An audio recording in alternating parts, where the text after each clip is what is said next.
والے لوگ، کمنٹس کرنے والے لوگ، فیس بک دیکھنے والے لوگ، ادھر ادھر کی پوسٹیں پڑھنے لکھنے والے لوگ مہینوں بیت جاتے ہیں قرآن پاک نہیں پڑھتے. یا تو کچھ نہ پڑھتے ہو تو سمجھ میں آیا، پڑھتے کچھ نہیں. سارا کچھ جو نہیں دیکھنے والا اسے بھی دیکھتے اور قرآن ہی نہیں دیکھتے. ذوق بنائیں، ذوق، مزاج پیدا کریں. موبائل میں باقی سارا کچھ رکھا جا سکتا ہے، قرآن پاک بھی رکھا جا سکتا ہے، کھول کے پڑھا جا سکتا ہے. یتلو علیکم آیاتنا ویزکیکم، اور میرے محبوب نہ تمہارا تزکیہ کریں گے. تزکیہ، حضور نے صاف کیا دلوں کو، باطن کو. اللہ کے حبیب علیہ السلام نے فرمایا ہے میرے بیٹے انس، تم سے ہو سکے تو صبح اس حال میں کرنا کہ تمہارے دل میں کسی کا بغض نہ ہو. اور اگلے لفظ کیا ہے؟ فرمایا یہ میری سنت ہے، یہ میرا طریقہ ہے، اور جس نے میرے طریقے سے پیار کیا اسی نے مجھ سے پیار کیا. میرے دانت صاف کرنا ہی سنت نہیں، دل صاف کرنا بھی سنت ہے. نیرا میٹھا کھانا ہی سنت نہیں، اپنے دل سے ساری تلخ مزاجی کو نکال دینا یہ بھی حضور کی سنت. دوستو یاد رکھیے گا، تزکیہ نفس، تصفیہ باطن، ایک دن حضور نے صحابہ سے فرمایا تھا، حالانکہ محبوب کا سینہ علم نشرہ کا، حضور کا سینہ جس پر قرآن مجید نازل ہوتا ہے، حضور نے صحابہ سے کہا تھا مجھے کسی صحابی کے بارے میں کوئی بندہ کوئی بات نہ پہنچائے، کوئی بات نہ پہنچائے. کچھ باتیں قابل اصلاح ہیں، وہ ایک الگ معاملہ ہے، لیکن کمزوریوں کا ذکر کرنا، دوسروں کے دلوں میں دوسروں کے لیے بیج بونا، فرمایا کوئی کسی کے بارے میں کوئی بات نہ کرے، میں اپنا سینہ سب کے لیے کشادہ رکھنا چاہتا ہوں. حضور نے تو ہمیں صاف دل بنایا. اور یہاں کیا حال ہے؟ ہر رشتہ ہی مادہ پرستی کا، ہر تعلق ہی مطلب کا، الا ماشاء اللہ. کسی بھی شخص سے میل ملاپ کرنا تو اس میں کچھ ایسی چیزیں لے آنا جو ذاتیات پہ آ جائیں. میرے عزیز، اپنی زندگی میں یہ حضور کے آنے کا مقصد سمجھیں. پھر آگے فرمایا وَيُعَلِّمُكُمُ الْكِتَابَ وَالْحِكْمَةَ، محبوب تمہیں کتاب بھی سکھائیں گے اور حکمت بھی سکھائیں گے. حکمت بھی، دانائی، بصیرت، شعور، فہم و فراست، تدبر، یہ رسول پاک کے آنے کے مقاصد ہیں. جذباتی فیصلے نہ کریں زندگی میں ہمیشہ، جو طبیعت میں آئے وہ کر گزرے. میں دیکھتا ہوں آج کل جس چیز کی سب سے زیادہ کمی ہے وہ حوصلہ ہے، تحمل مزاجی ہے، بردباری نہیں. اور بعض چھوٹوں میں نہیں اور بعض جگہ بڑوں میں بھی نہیں، من چاہے فیصلے کر دیتے ہیں جذباتی. اور پھر کچھ لوگ ایسے ہیں جو بالکل، ہمارے ایک بزرگ تھے وہ کہا کرتے تھے، ہمارے چچا جان تھے تو رشتے میں، تو ان سے بعض لوگ پنچایت کے فیصلے فوصلے کبھی کرا لیتے تھے، تو کبھی کبھی انہیں عذرائے محبت کہہ دیتے تھے، کہتے پا جی تھوڑے کول جڑا پہلوں آ جائے نا تسی وہ دئیو، اور دوسرے کی بھی سن لیا کرو. یہ تدبر تو نہیں کہ جو پہلے آ گیا آپ اسی کے حق میں ہو جائیں. آپ دونوں کی بات سنیں، معاملہ فہمی اس کا نام.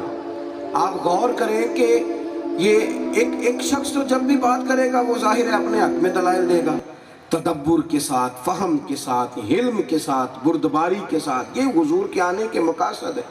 نبی پاک نے ہمیں حکمت سکھائی، اور اس خوبصورتی سے حضور فیصلے فرماتے، اس بہترین انداز میں نبی پاک فیصلہ کرتے کہ کسی شخص کو پریشانی نہ ہوتی.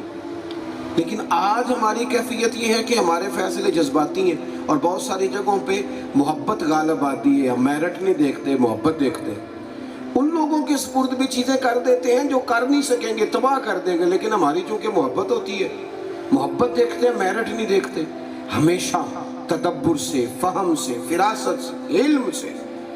نبی کریم علیہ السلام کے اعلان نبوت سے پہلے جب قریش مکہ نے کعبہ تعمیر کیا تھا تو 12 قبیلے تھے.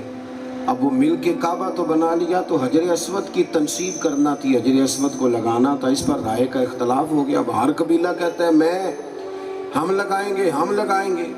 اور جذبات ایک دوسرے کے خلاف اتنے تھے کہ ایک قبیلے والوں نے تو پیالوں میں خون ڈال کے، اس میں ہاتھ ڈال کے قسمیں بھی کھا لی کہ مریں گے یا مار دیں گے، پر حجر اسود ہم نے لگانا ہے.